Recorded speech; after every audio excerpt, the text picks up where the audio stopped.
RTC ప్రయాణికులకు మెరుగైన సేవలు అందించడానికి కృషి చేస్తున్నామని Adilabad RTC regional manager D Vijayabhanu అన్నారు. ఇక ఆయన తన కార్యాలయంలో మీడియాతో మాట్లాడుతూ హైదరాబాద్కు నడుస్తున్న సర్వీసులకు ప్రజల నుంచి సరైన ఆదరణ రావడం లేదన్నారు. ప్రయాణికులు ఆర్టీసీని ఆదరించాలని వారి కోసం బస్సుల్లో ప్రత్యేక సేవలను అందిస్తున్నామన్నారు. ఆర్టీసీ బస్సుల్లో ఉత్తమ సీట్ల సౌకర్యం, సేఫ్టీ, ఫైర్ డిటెక్షన్ ఉంటుందన్నారు. ఆర్టీసీ అంటేనే సురక్షిత ప్రయాణం అన్నారు. ప్రయాణికులు ఆర్టీసీ బస్సులోనే ప్రయాణించాలని కోరారు. ఉంది కాబట్టి ఎక్కువ కొత్తగా టీవీ వీడియోస్ కావాలి అనుకుంటే అది కూడా ఎక్కువ అనిపించాను. కష్టమే కాదు, ఇంతకుముందు చేస్తే మళ్ళీ చేయాల్సి వస్తుంది. టికెట్ ప్రైస్ ఎక్కువ ఉంది సార్. అదే ఇంతకుముందు మాట్లాడినట్టు ఇప్పుడు జనరల్గా చాలా మంది హైదరాబాద్ నుంచి కూడా వస్తూనే ఉంటాయి.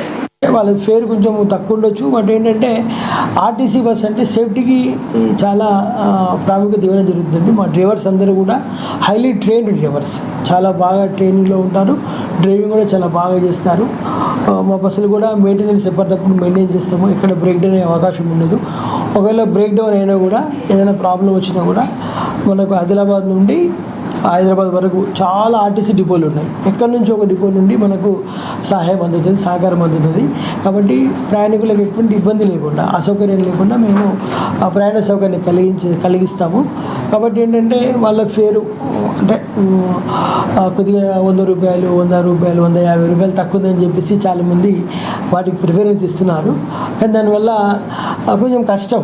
అంటే ఓకే, డబ్బులు ఎవరికైనా ఇంపార్టెంటే. బట్ ఏంటంటే మన సేఫ్టీ, మన యొక్క సురక్షిత ప్రయాణ సౌకర్యం దగ్గర మనం కాంప్రమైజ్ కావద్దని ప్రయాణికులను కోరుతూ ఉన్నాము. మా ఎంప్లాయీస్ కూడా, మా మా కంట్రోలర్స్, సూపర్వైజర్స్ కూడా ఒక్కొక్క ప్యాసింజర్స్తో మాట్లాడతారు. ఇప్పుడు దాదాపు మేము ఒక 1000 మంది ప్యాసింజర్స్ని గ్యాదర్ చేస్తూ ఉన్నాము. అందరు ఆ 1000 మంది ప్యాసింజర్స్తో మా యొక్క సూపర్వైజర్స్ మాట్లాడి వాళ్ళకి ఏమైనా సమస్యలు ఉంటే తప్పకుండా సమస్యలు తీర్చడం. లైక్ మెయిన్గా ఏంటంటే టైమింగ్